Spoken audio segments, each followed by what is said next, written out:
વિદ્યાર્થી મિત્રો, આપણે વાત કરીએ છીએ આર્થિક વિકાસની. આર્થિક વિકાસ, પ્રશ્ન થાય કે વિકાસ કોને કહેવો? તો વિકાસ જે છે ને એ એક પરિવર્તન છે, એક પરિવર્તનની પરિકલ્પના છે જેને વિકાસ કહેવામાં આવે છે, બદલાવ છે.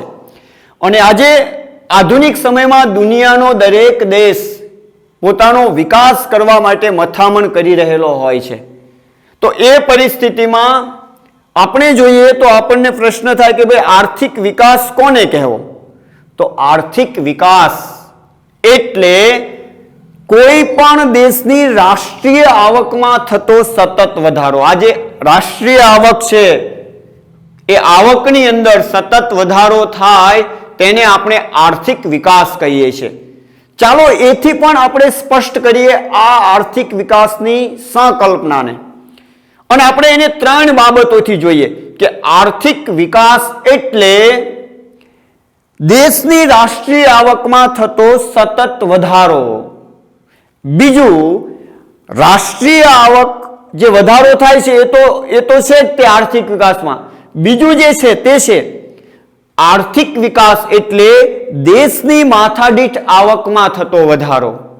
અને ત્રીજી બાબત છે કે આર્થિક વિકાસ એટલે લોકોના જીવન ધોરણમાં થતો વધારો. આ ત્રણ બાબતોને આપણે સંયુક્ત રીતે જોઈએ તો એવી પરિકલ્પના કે વ્યાખ્યા આપણે કરી શકીએ આર્થિક વિકાસની કે આર્થિક વિકાસ એટલે રાષ્ટ્રીય આવકમાં થતો વધારો, માથાદીઠ આવકમાં થતો વધારો અને લોકોના જીવન ધોરણમાં થતો સુધારો એટલે આર્થિક વિકાસ.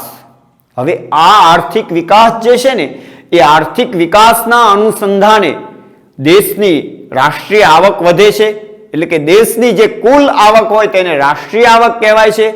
અને એ જ રીતે દેશની કુલ રાષ્ટ્રીય આવકને તેની વસ્તી વડે, વસ્તીની જે સંખ્યા છે ને એનાથી ભાગતા જે આંક મળે છે તેને માથાદીઠ આવક કહેવાય. એટલે ઉદાહરણ તરીકે હું તમને કહું કે એક દેશમાં 10 લોકોની વસ્તી છે અને એ દેશની રાષ્ટ્રીય આવક 100 રૂપિયા છે, તો 100 ને આપણે 10 ભાગીએ એટલે 10 રૂપિયા દરેક વ્યક્તિ દીઠ આવ્યા તેને માથાદીઠ આવક કહેવામાં આવે. આ માથાદીઠ આવક.